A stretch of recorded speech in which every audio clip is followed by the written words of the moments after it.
Good afternoon. Okay, just getting things pulled up. If you are joining live, I would love for you to say what's up in the comments, say what kind of art you do, post a link to your Instagram, because what happens is after these calls, me and the team go through the comments, and of course we respond and give you guys whatever you asked for. And we also like to check out the type of work you do. It gives us an opportunity to see the artists who are in the group and um, and I guess just connect with you guys on a more deeper level than this kind of one-way communication that we do a lot through these teaching platforms. So do that. What's up, Vanessa? And I have a little presentation prepared for you guys. And I have just a lot to talk about in the next 30 minutes or so. So let's get that pulled up. And there's a link to join in the caption for this. So if you want to join the live call, you can do that. What's up, Nicole? And cool, we got 5 people in here. And we'll give it another 2 minutes or so before we start. Like I said, if you can, what's up? I'll say what's up, Luann. Luann's sitting right there. We can, again, so if you can, drop a link to your social media in the comments so that we can go back and check a look at your guys' art. You can say what kind of art you do. You can say where you're coming from. This just helps us understand the group better and understand what you guys need better, right? Because this group is here to serve you, so that the better each of you do in your art businesses, the better I think the whole art industry does overall. So that's the gist. We're gonna get started in a second. I was looking at our message Monday. So every Monday we post a comment thread, Message Monday, where you get to tell us what you're working on. And we were looking at that, and what I've seen in the last few weeks is people doing art shows, and I want to make sure people are getting the most out of their art shows. So today's training is about taking those people who are walking around and saying ooh and ah, and turning them into leads, and then turning those leads into customers. So what's up, Nicole? Happy to have you here on the chat. I'm looking forward to hearing some of your thoughts and opinions, and customizing some of this content for you. I think you guys can hear me. I am connected. Right? My headphones connected. Yes. AirPods. AirPod Pros. All right. Are you gonna hang out on the live stream? Cool. Let me know if there's any comments, because whenever I'm live, the comment thing just doesn't it doesn't update. Yeah.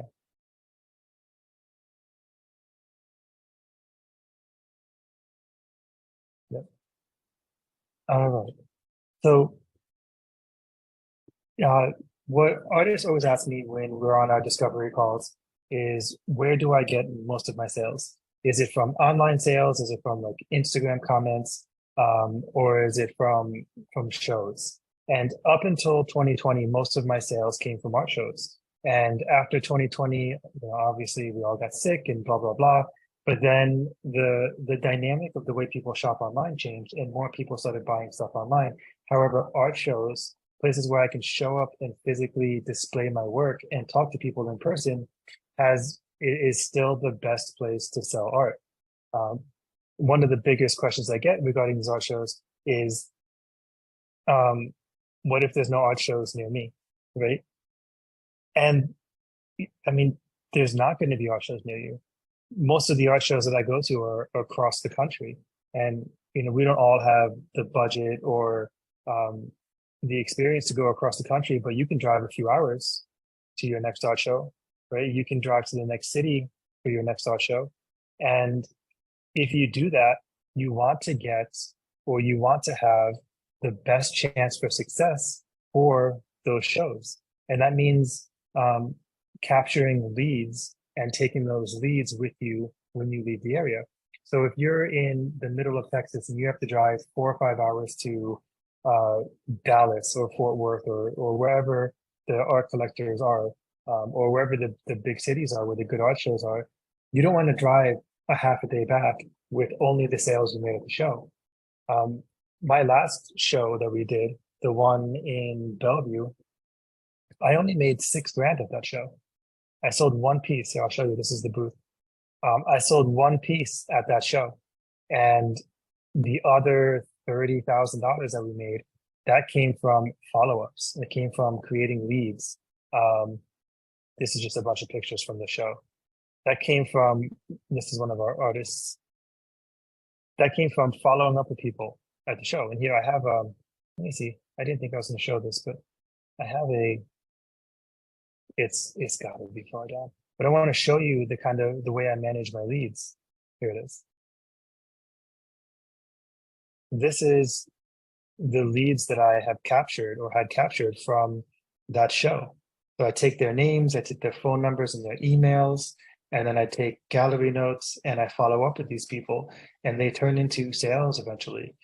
So like at the show, this was my one, Ann Johnson, and then later, like if you look at the updated spreadsheet, there's 4 green marks out of the 70 leads I got. But that's the way, if you're not walking away with those leads and then actively following up with those people, you're not going to, I mean, your chances of success are significantly lower. But you can turn one art show into a quarter's worth of cash flow or a half a year's worth of cash flow. It depends. I did Scope last year, and there were art booths where there were $8,000 prints, reproductions, and with 6 or 7 red dots on it, 6 or 7 editions sold on each of the pieces on the wall. That's a year of income for whichever artist that was in the gallery. So we're going to jump into this. Let me check really quick. That's the stocks. Is there any? No? Okay. So this is actually a lot to talk about. So I'm going to just flow through it. I know we got Nicole in the group. So Nicole, if you want to say something or just give me a, I should be like, hey, Jason, and I can pause and we can go through it. All right. So I like doing doodles. So here's our doodle.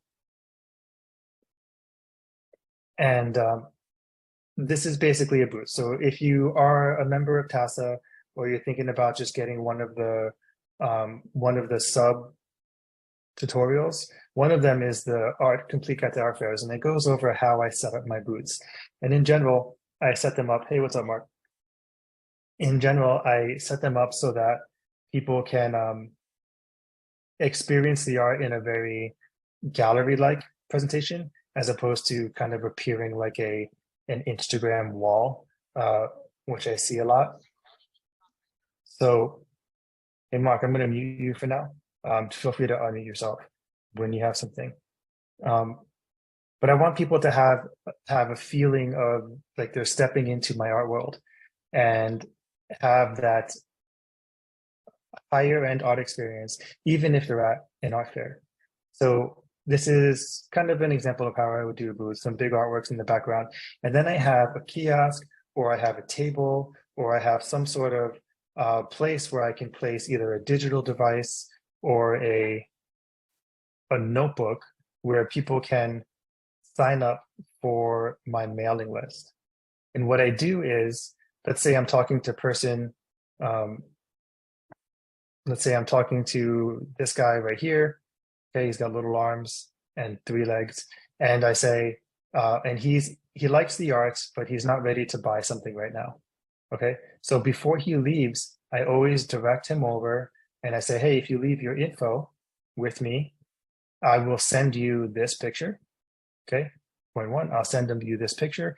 I'll send you some info about it. And I'll send you some, I don't know, whatever we were talking about, I'll send them some extra details, whether it be a video or some behind the scenes of making this art. But I give him some offers for him to exchange his information with me. Right. And once I have that info, I get his name, I get his phone number, and I get his email. And out of these, oh, I forgot that you can't see this. So I get his name, I get his email, and his phone number. And out of these 3 things, three things, which do you think is the most important?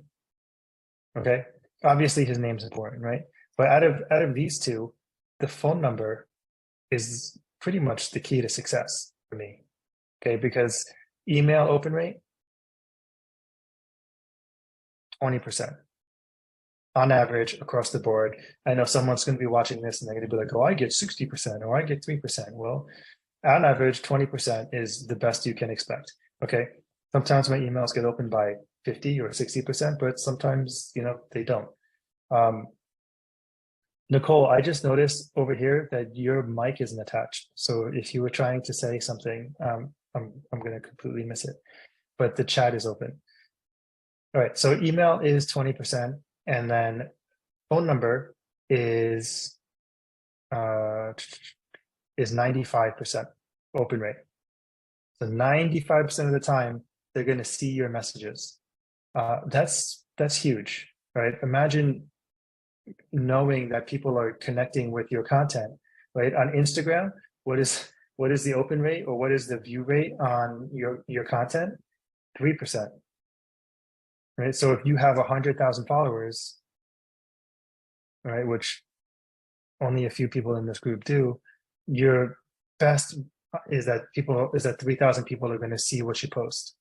And that's just exposure. That's just impressions, 3,000 impressions, which means someone's sitting there scrolling on their phone and they see your post fly by.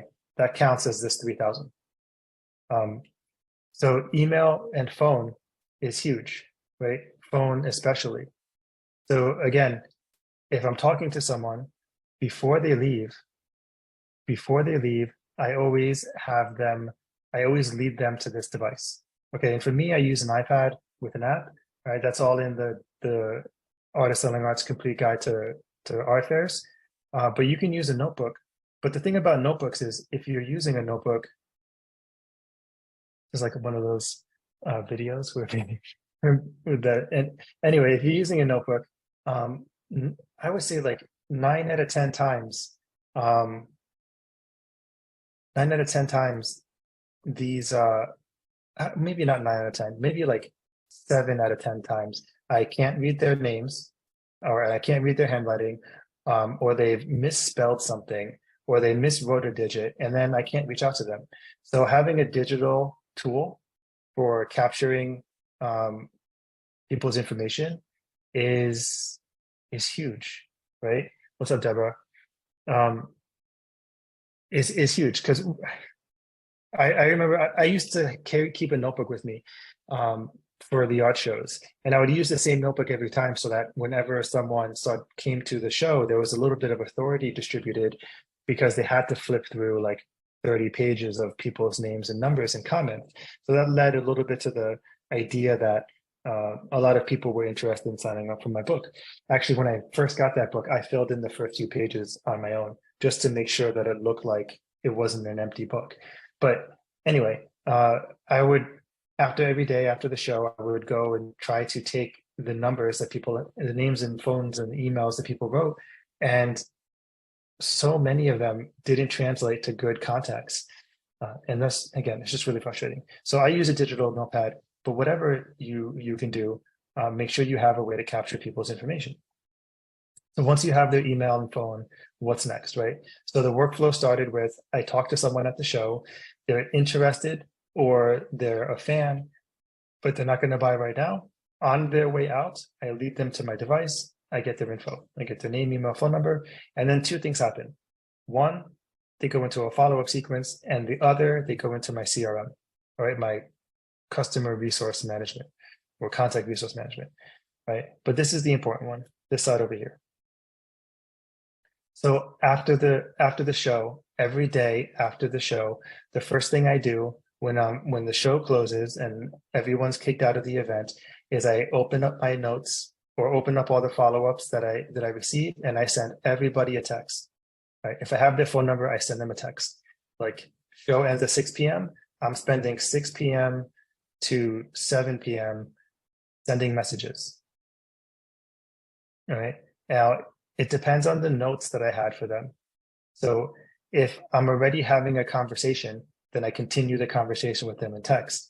If they asked me for a link to a video or some further future content about the artwork that they were looking at, then that's what I'm sending in this hour after the show. Okay.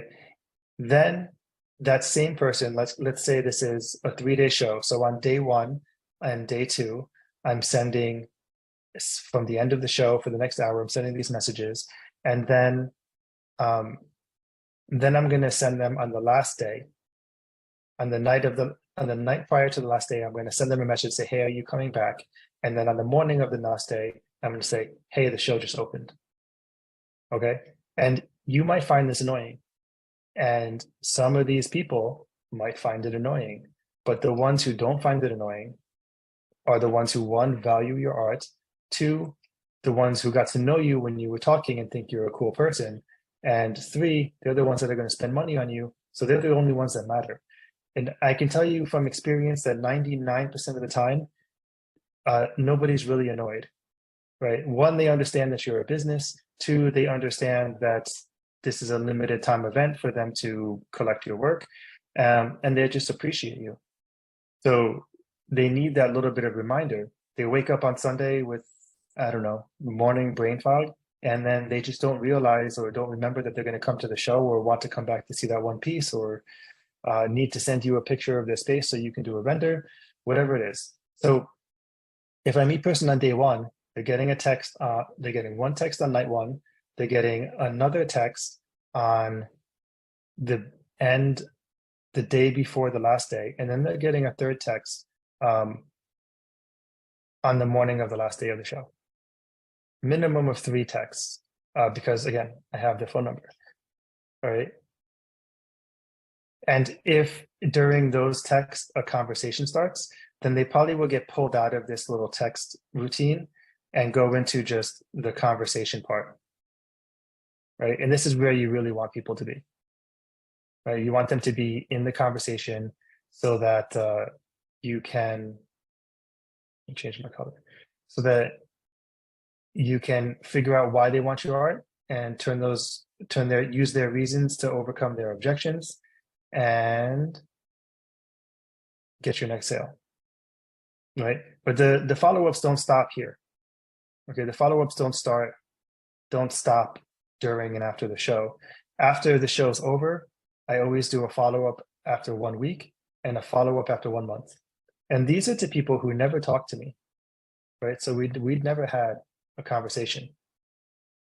I'm just following up because I know that if I don't stay in contact with them, I'm going to lose them for sure. And if I lose them while having a follow-up, then I was going to lose them anyway.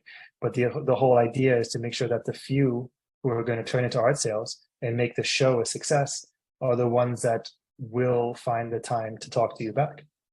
And sometimes these people are just like, they're really busy, or they get your message at like 10 a.m. because between 9 and 10 a.m. are the best, or between 9 a.m. and midnight, between 9 a.m. and noon is the best time to text people, but they're also working, so they just forget, right? So it's not until they get your next, I don't know, your third text that they're in the right place and mindset to be like, oh yeah, I need to respond to this guy. So follow-ups keep lasting, right? These direct follow-ups. So maybe I should have said this is direct follow-up, right? And then this is sort of your passive list. Okay, so before I go on, I know Deborah's got like some shows coming up. I know Mark does some shows. Do you guys have any questions about this sort of workflow, going from the conversation to the data point to this follow-up sequence? This is only half of it, guys.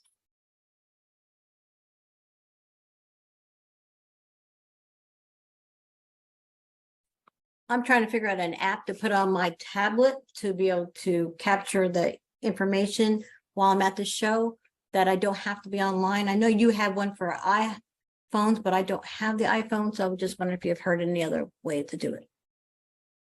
I've never shopped around for a Google Play app. Is it Google Play or Android? Google Play, I believe. Yeah, I don't know. Just check the Play Store for anything called follow up or called contacts or something. I mean, there's got to be something for your demographic, right? Because iPhones are only 30% of the market, right? Maybe a little more than 30%. So there's got to be something on these other marketplaces for you. Um, yeah, but that brings up a good point. This app right here, or this little thing, what's great about a notebook is that it works offline, right? Um, but so you need to find an app that works offline, or if you're, I would say that 98% of the time when a show offers Wi-Fi, that Wi-Fi sucks a lot. So you definitely want to find an app that works offline. So normally I have a notebook, I have a clipboard, and I have all the information on there, but then I find that it's very hard to read some people's writing. So that gets really frustrating. So that's why I'm looking into your other way. But I did read another way that might be interesting is some people were creating a contact form and then having a QR code that they just scan and it goes right to that form and they can sign up that way. That works too.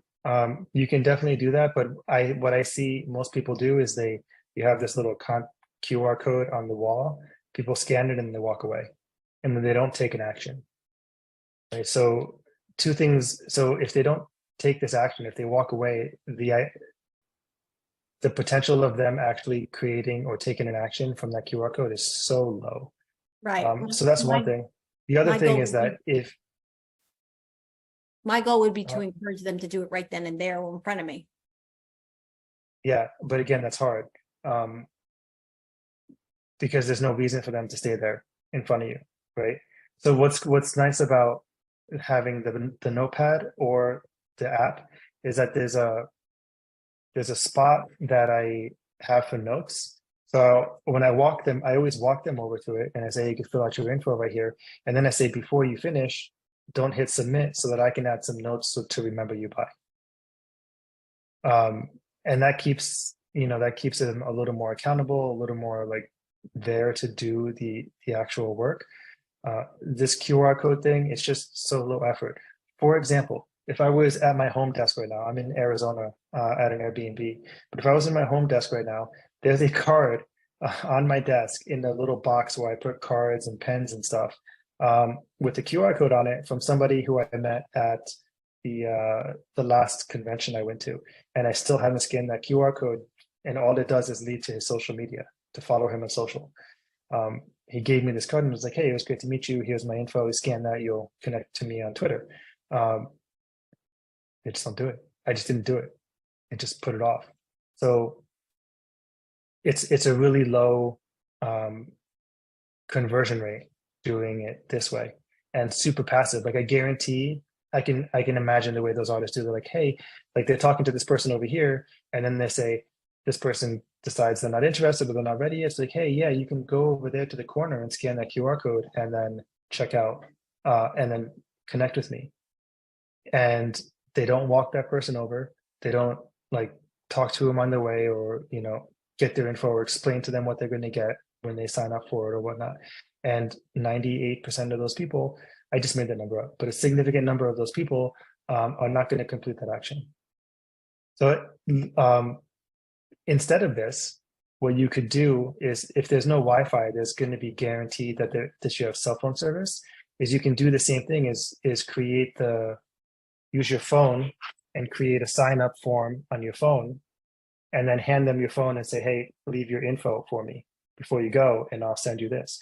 For instance, we've talked about this in TASA because Deborah's a TASA member, but I have this gray app right here that I made a contact form specifically for NFT LV, and I just handed it to someone and it opens up to a form page on my website that they can sign in right in front of me. So that's another way to do it, Deborah. If you can't do the tablet, it's not as easy as this because this is larger and easier to use, but it also works. Nicole asks, how do I ask for their details? I tell them what I'm going to give them and let them offer their details. How do I ask you? So I say, people normally ask me where they can like sign up for my mailing list or get a card. And I say, oh, I don't have a card because I don't hand them out anymore. But if you leave your info, I will send you X, right? So I just always walk them over. People don't. So she says that I've done a couple shows and people don't want to fill in their info. And I find they're just people getting out on a weekend and not really looking to buy. That's totally true. Depending on the type of show you do, you're going to get like some art fairs are just weekend events for the town. Those are the art fairs I don't go to. You have to do your research to figure out which shows are going to have the highest, like the most of your potential collector. So that'll, if you go to the right shows, that'll fix that problem for starters. And then the other thing is you need to give people a reason to leave their info. This is an exchange. They're buying something from you with their email address. You're selling something to them in exchange for their email and their phone number. So if you don't have something to offer them that they want, you don't have something that they want, then they're not going to give you their info for it. So for me, it's always really specific. You want info on this piece. You want info on that piece. Do you want a video? Do you want the high res, whatever?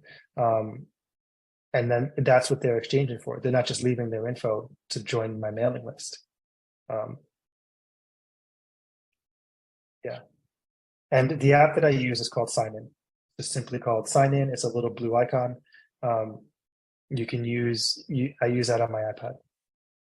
All right, so I only have a few minutes left. I always go on tangents and I talk too much. But I actually have a lunch with a potential collector here in Arizona. So I need to become an adult and go have this lunch meeting. So we got all their info. We have a direct plan for reaching out to people. And then the other thing we do with their information is we add them to our MailChimp, right? Or I use ConvertKit. There's a bunch of other ones that you can use, but we add them to our mailing list. And that's not it. So whenever someone gets added to my mailing list, they get added to an email sequence called Art and Other Pretty Things. Okay, pretty things. And they get an intro email sequence.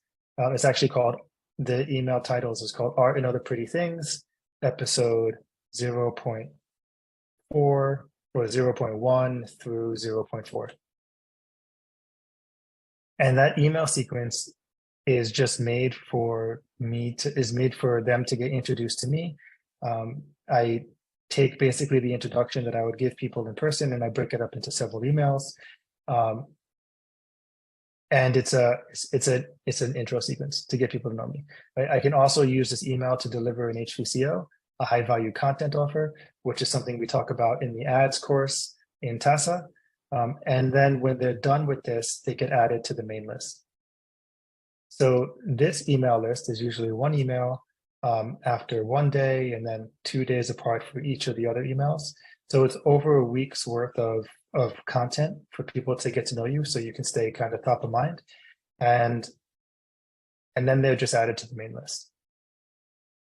And that's the whole sequence. That's their workflow. So I meet them here, I get this info, follow up, and I get them onto a long-term mailing list. So this is an email sequence. So whenever someone gets added to it, they get a few tags, so I can always follow up with them. So I can always find them in my email sequences. And then they get delivered this entertaining and educational email sequence so that they can get to know me and who I am. If you don't have one of those, you don't have a MailChimp or a ConvertKit or an email list at all, these are really big, right? So in general, and I'm going to stop talking here in a second. I'll take a few questions. So if you have any questions, throw those into the Facebook group, or if you're live, throw them in there. The common metric for emails is you should be able to make $1 a month off of every one of your email people. So if you have a list of 10,000 people, you should, in general e-commerce standards, be able to make $1 a month off this list. So $10,000. If you have a list of 200, you should be able to make at least $200 a month. Okay. If you're, this might be something a little bit more long-term. So let's say you have a list of 10,000, you may not make 10,000 a month, but you may make 20,000 in 2 months or 30,000 in 3 months, just not all at once. But you need to have a mailing list, because otherwise, how do you maintain relationships with your customers? Texting is great. It's a little bit more time consuming en masse, and it's more expensive if you're going to text in mass. So email is like the bottom line for being able to own customer information and stay in touch with them. So if you don't have these, you need to be getting these. And that's my jam. That's my jam for getting people from stranger to potential collector at physical shows.